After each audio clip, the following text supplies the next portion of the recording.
খবর পেয়ে কমল আসে দিদির কাছে।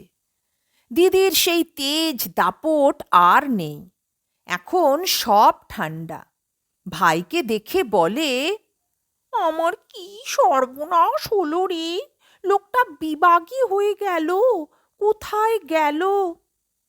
কমল বলে, তোমার এই সন্দেহ বাতিকের জন্যই সংসার ছেড়ে চলে গেছে। গুরুদেবের আশ্রমে খবর নিয়েছ? হ্যাঁ রে, সেখানেও যায়নি। তাহলে গেল কোথায়? হরিপ্রিয়া বলে, আমারই দোষ, যা তা বলেছি ওকে, আর কোনো দিন ওসব কথা বলবো না। তুই লোকটাকে খোঁজ কমল। কমল বলে, কাশীপুর শ্মশানে অনেক বড় সাধু আসে, তারা ভূত ভবিষ্যৎ সব জানে।